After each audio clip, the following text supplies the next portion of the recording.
Hey guys, welcome back to the channel.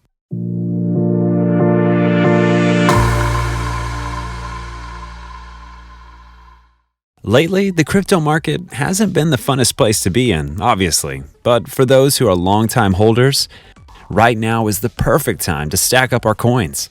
However, some FUD has been thrown around a lot, saying that this could be the real bubble point of Bitcoin and then it might not shoot back up again. So what do we think of it? Today, we'll discuss what we learned from Cathie Wood, the founder and CEO of Ark Investment, a well-known investment management firm. Despite what has been going on in the market, she actually thinks Bitcoin now would be the best decision someone can make. Now, let's start with a sentence that we picked up during one of her latest interviews. She said this: "As I put Bitcoin on my balance, my firm's balance sheet, I think it's going to be a part of the solution. We think what has happened here is actually going to turn into good news." What does she mean? How is it that the market being down 50% is a good thing? So, Cathie Wood thinks each one of these corrections is certainly because of the worldwide illness. It is a battle test, and now each one brings with it improvements in governance, but also proves out how robust this decentralized ecosystem is. She is long-term in her focus and advises people to keep their eyes on the prize. The interesting perspective here is that she thinks what has happened in the short term is reminiscent of the beginning of 2017, when China shut down all of its exchanges. Bitcoin's price collapsed then, but people are buying Bitcoin afterwards. Anyone who bought Bitcoin at that point definitely enjoyed one of the most magnificent runs during 2017. What we learned there was that China shut down its exchanges, but it didn't shut down the market activity. The activity moves to Japan, Korea, and Thailand almost seamlessly. When people looked around, they noticed nothing happened there. So those activities were just shifted to a different region of the world. China was banning crypto, yet the price action was indicating otherwise throughout the rest of that year of 2017, even spiking up to an amazing high in 2018. People in the community think the same will be true of mining this year, as we see in the headline news of China banning it again. As a result, eventually mining will be more transparent than it is in China right now. Cathie Wood also pointed out that she thinks ESG is the second reason that Bitcoin has gone down in the past few weeks. ESG is environmental, social governance. Being primarily environmental, how is Bitcoin mindful of the world? A lot of institutions are asking that question. ESG has become a very important strategy, especially in Europe and increasingly in the United States. So, this was one more risk, that it was going to keep institutions from migrating into this new asset class. Bitcoin is a new asset class, and from 10 to 11 years worth of data, we can see the low correlation of returns compared to other assets. Institutional investors have to consider this because certainly their competitors are for another form of diversification and opportunity. But the spotlight on the environment is going to cause something really interesting to happen here, as Catherine said.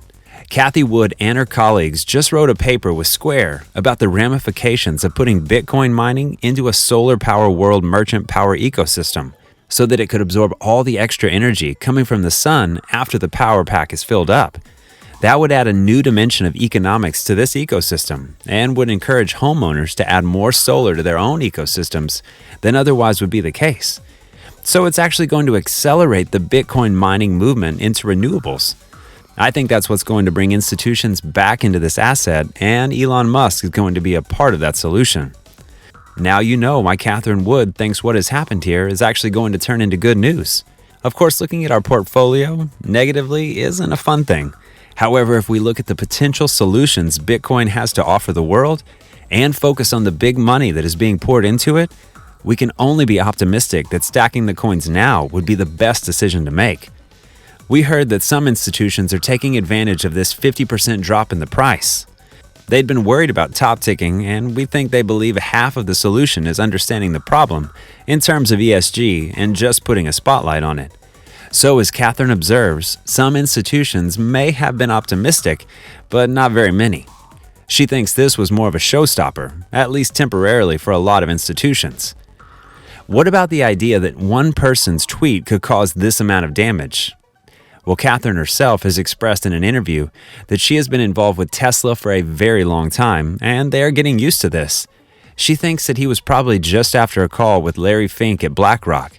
who is Elon's #3 shareholder, who are all about climate change. He probably set off some of this furor if Catherine had to guess. There are also a lot of European institutions in the top of the league tables in terms of owners of Tesla. And again, they are very highly sensitive about the environment, probably more than Elon could have imagined before he and his team committed to Bitcoin. It's actually interesting to see that on Friday, a company called Talon Energy announced that it was doing an equity offering. It was going to try and get $800 million, $300 million of which would go to data centers for Bitcoin mining. This is a merchant power producer. And so what this means is that we can notice there are movements already made by companies that are starting to run with this model. We know in China, the renewable percentage is somewhere between 40 and 60%. We think a bigger point that needs to be made is that progress takes energy. We really need to keep moving forward. This is the progress, as some analysts have brought up. To have a DeFi system that does not fall apart after assets are cut in half, that's a pretty powerful source of progress. Catherine agrees on this as well, as she sees it from a financial system point of view. She also expressed just again that the notion of Bitcoin mining could actually help renewable energies proliferate faster than otherwise would be the case. Overall, she is bullish on Bitcoin and believes this is going to win the day, and that ESG will not be as much of an issue as people focus on going forward. However, what if Cathie Wood is just being bullish because it affects their portfolio? Well, she responded that they have various funds they manage, and we can find them all on their website. Catherine said she's not from a compliance point of view. She isn't supposed to be talking very openly about some of them, but it is available to the public that they even added Ethereum as well through Grayscale. Of course, Bitcoin is the safest, most secure of the blockchain technologies, and we know that it is a huge consideration for institutions' security safety. This is because they want to be sure whether a certain asset is going to blow up on them. So, Bitcoin is the most secure and it makes sense.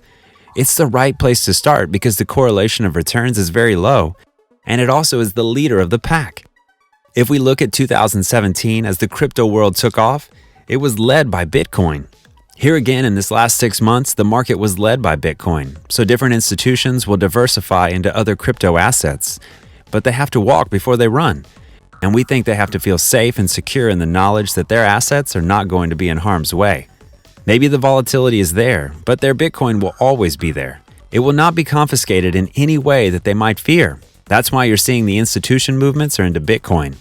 This is exactly why buying Bitcoin now would be the best decision you could make. If you're looking to learn more about business topics like this, stay tuned for our later videos. We'll go into depth on various other topics that we're sure will interest you. Also, don't forget to smash that like button, subscribe to the channel, and hit that notification bell. See you next time.